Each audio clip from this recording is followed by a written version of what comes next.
Welcome to me ఇంటి నేస్తం లావణ్య.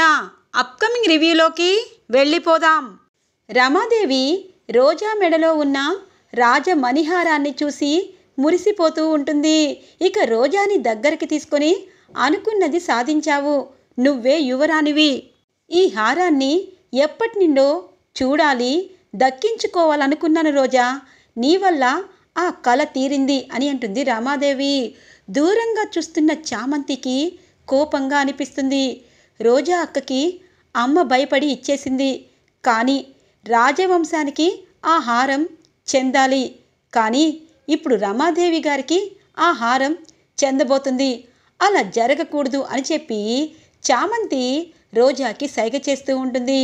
రోజా మాత్రం చామంతి మాటని పట్టించుకోకుండా అలాగే ఇక స్టేజ్ పై ఉండడంతో ఇక మనసులో బెదిరిస్తూ ఉంటుంది చామంతి. ఇక తప్పక అక్కడి నుండి చామంతి రూమ్లోకి వస్తుంది రోజా.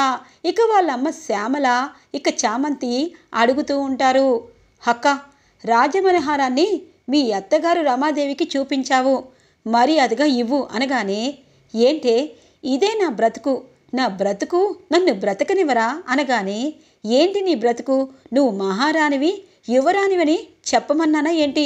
అయినా నీ కోరిక నెరవేరింది, రిసెప్షన్ అవబోతుంది, చుట్టాలు బంధువులు అందరి దగ్గర రమాదేవి గారి కోడలవని తెలిసిపోయింది కదా, ఇంకేంటి రాజమనహారం ఇవ్వు అని అంటుంది చామంతి. ఏంటే పిచ్చి పిచ్చిగా ఉందా, నా బ్రతుకుతో ఇలా ఆడుకుంటున్నారేంటి? ఇప్పుడు ఈ రాజమనహారం నా దగ్గర ఉంటే నీకేంటి ప్రాబ్లం అనగానే, ప్రాబ్లమే, ఇది నీది నాది కాదక్కా, రాజవంశానికి చెందినది, నాన్నగారు ఎంతో నమ్మకంగా ఉన్నారు కాబట్టి ఆ రాజమణిహారాన్ని రామచంద్రయ్య గారు, మన నాన్న రామచంద్రయ్య గారికి ఇచ్చారు రాజావారు. అలాంటి రాజమణిహారాన్ని నువ్విప్పుడు మీ అత్తగారికి కోడలుగా ఉంటావని తనకి దక్కితే నేనెలా దక్కరిస్తాను, మర్యాదగా ఇవ్వు అని అంటుంది. ఇక రోజా ఇలా కాదని చెప్పి ఇక అక్కడున్న టేబుల్ పైన ఉన్న గాజు బొమ్మను తీసుకొని, ఏంటే బెదిరిస్తున్నావేంటి, నా లైఫ్ కంటే ఏది ఎక్కువ కాదని నీకెన్నోసార్లు చెప్పాను, రాజమణిహారం నా చేతిలోకి వచ్చాక నీకు చచ్చిన దక్కదు అని అంటూ ఉంటుంది ఇక రోజా. అలాగా, నేను చచ్చిపోయినా ఆ రాజమణిహారాన్ని నీకు మాత్రం ఇవ్వను అని చెప్పి చామంతి మీదికి వస్తూ ఉంటే ఇంతలో రమాదేవి డోర్ కొడుతూ ఉంటుంది. మా అత్తగారు వచ్చారు, నోరు మూసుకొని ఉండండి అని చెప్పి మళ్ళీ వెళ్ళిపోతూ ఉంటుంది ఇక రోజా.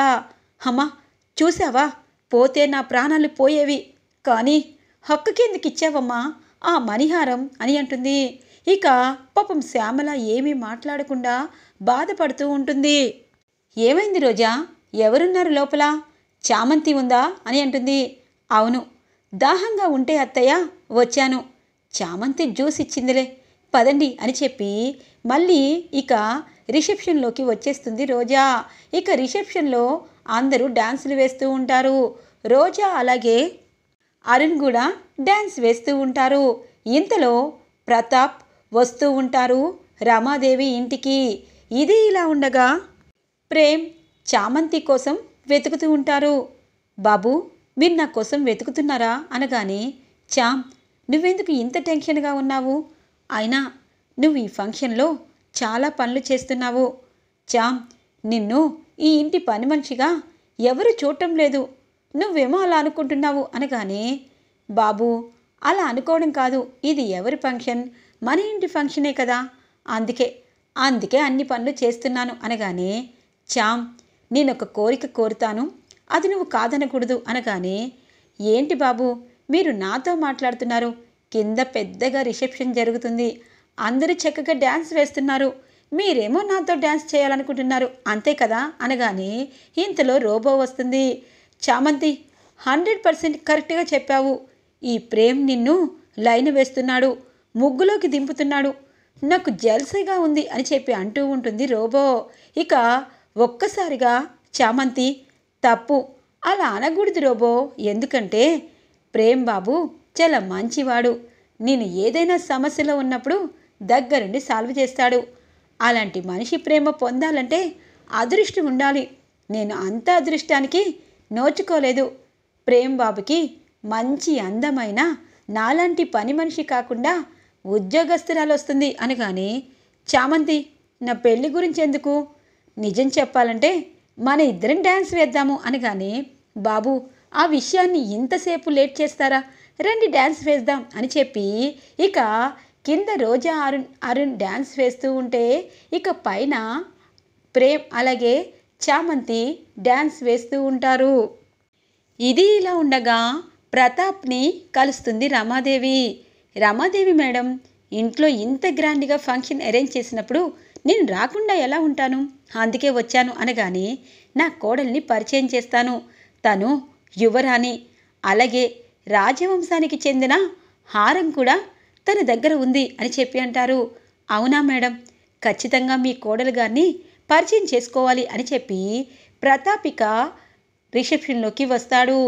రోజా అరుణ్ డ్యాన్స్ వేయడం చూసి ఈ అమ్మాయి అని చెప్పి ఆలోచిస్తూ ఉండగానే, తనే నా కోడలు యువరాణి, తన మెడలో ఉన్న రాజహారం తనే తీసుకొచ్చింది అనగానే ఒక్కసారిగా ప్రతాప్ షాక్ అవుతారు.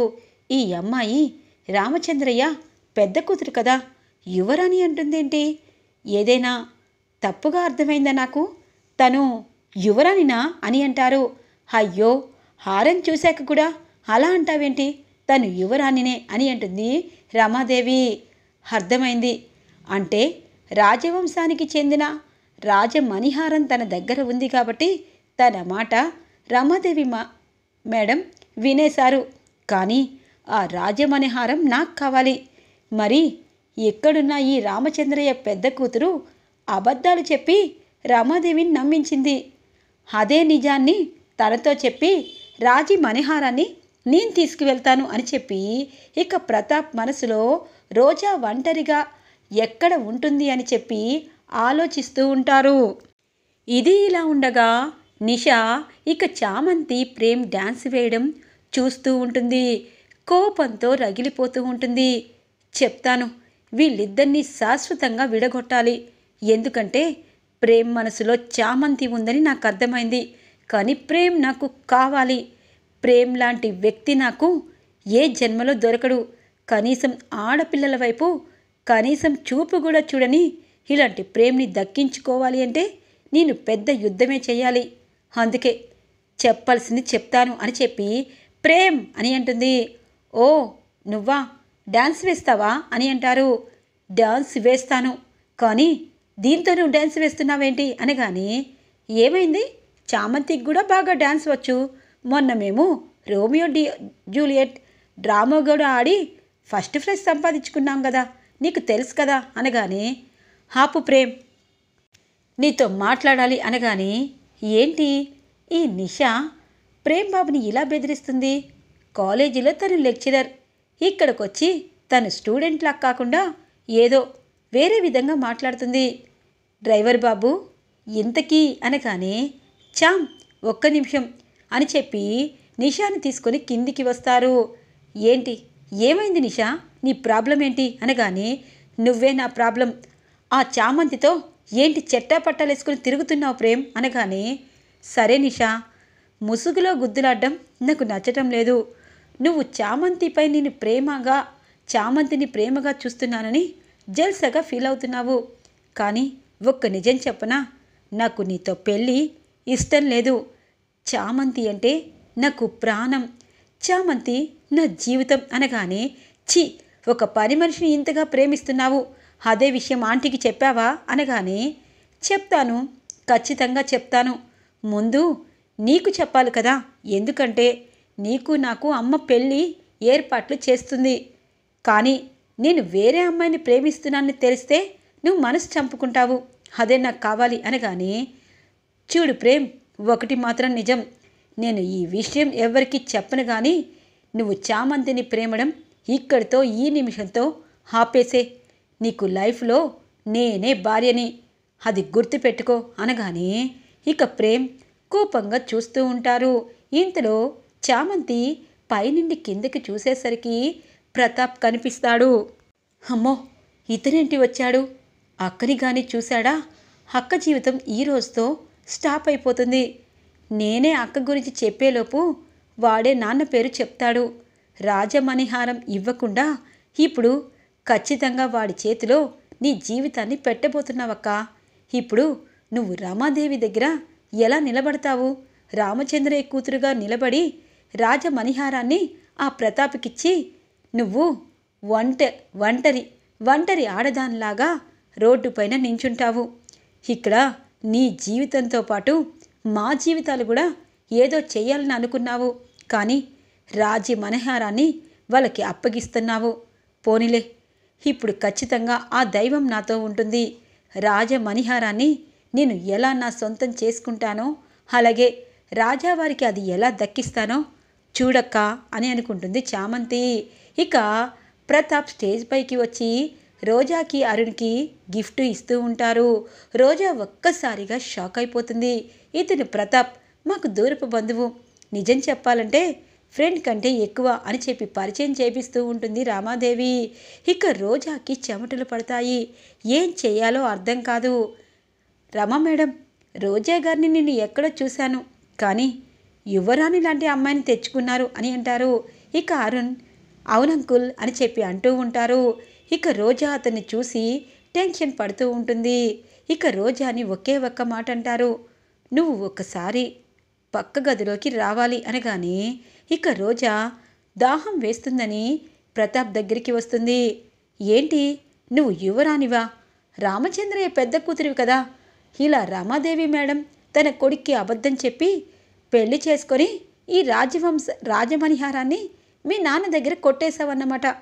ఇది నీ జీవితం అన్నమాట అనగానే అవును, మ్యాటర్లోకి వచ్చేసే. ఈ రాజమణిహారం నీకు కావాలి అంతేనా? అంతే, చాలా తెలివైన దానివి. ఈ ఇంటికి కోడలుగా వచ్చావు అంటే రమాదేవిని ఎంత ఎంత మతలబు చేసుంటే వచ్చావు. మణిహారం నాకిచ్చే అనగానే చామంతి కరెంటు తీసేస్తుంది. ఒక్కసారిగా చీకటి అయిపోతుంది. ఇక రోజా చేతిలో ఉన్న మణిహారాన్ని చామంతి దక్కించుకొని పరుగు పెడుతూ ఉంటుంది. ఇక ఒక్కసారిగా ప్రేమ్ లైట్లు వేస్తాడు. చామంతి దూరంగా వెళ్ళి ఆ మణిహారాన్ని దాచేసి వచ్చేస్తుంది. ఇంతలో ఇంకొక మణిహారాన్ని కింద పడేయడంతో అది నకిలీ మణిహారాన్ని ఇక గుర్తించలేక లైటు రాగానే కరెంటు రాగానే ఒక్కసారిగా మణిహారం కింద పడిపోయి ఉంటుంది. ఓ, రాజమణిహారం కింద పడిపోయింది అని చెప్పి తీసి ఇక ప్రతాప్కి ఇస్తుంది రోజా. ప్రతాప్ ఆ రాజమణిహారాన్ని చూస్తూ మురిసిపోతూ ఇది నాకు దక్కిందన్నమాట అని చెప్పి బయటకు రాబోతూ ఉంటే రమాదేవి వస్తుంది. రోజా, ఏంటి నీ మెడలో ఉన్న ఈ మణిహారాన్ని ప్రతాప్కిచ్చావు? ప్రతాప్, ఈ మణిహారం చూస్తూ ఉంటే మనమే రాజవంశీలా ఉన్నారు కదా అనగానే అవును, మీ కోడలికి చెప్పి ఒక్కసారి చూద్దామని పిలిచాను, చాలా అంటే చాలా సంతోషంగా ఉంది అని చెప్పి కవర్ చేస్తూ ఉంటారు ప్రతాప్. ఇక రామాదేవి ఆ మణిహారాన్ని తీసుకొని అక్కడి నుండి తన రూమ్లోకి వెళ్ళిపోతుంది. రోజా రామాదేవి దగ్గరికి వస్తుంది. ఇప్పుడు డైమండ్ నెక్లెస్ వేసుకో రోజా, ఈ మణిహారం చాలా గొప్పది, నీ దగ్గర ఉంటే అది సేఫ్ కాదు. ప్రతాప్ అలా ఉన్నాడు కానీ తను ఖచ్చితంగా మణిహారాన్ని కొట్టేస్తాడు, అందుకే నేను సేఫ్గా దాచాను. రిసెప్షన్ పూర్తయ్యేలోపు అందరం ప్రశాంతంగా ఉందాము. నేను చెప్పిన పని చెప్పినట్టు చేశావు, ఇక నేను నిన్ను కోడలిగా ఎప్పటికీ ఉంచుకుంటాను అని అంటుంది. థ్యాంక్ యూ అత్తయ్య అని చెప్పి కిందికి వచ్చేస్తుంది రోజా. ఇక చామంతి ఆ మణిహారాన్ని చూసి బాధపడుతూ రాజావారు రాణిగారు నాన్నని నమ్మి ఈ హారం ఇచ్చారు, ఇప్పుడు మళ్ళీ నా చేతికి వచ్చింది. ఇంట్లో ఈ హారం ఉంటే అక్క ఖచ్చితంగా తీసుకుంటుంది. అమ్మ, రేపు బ్యాంకుకి వెళ్ళి ఈ మణిహారాన్ని డిపాజిట్ చేద్దాము అనగానే సరే అని ఉంటుంది శ్యామల. ఈరోజు ఎపిసోడ్లో ఇంట్రెస్టింగ్గా ఎండ్ అవుతుంది ఫ్రెండ్స్. రాబోయే ఎపిసోడ్స్ కోసం మా ఛానల్ని సబ్స్క్రైబ్ చేసుకోండి. Thanks for watching friends.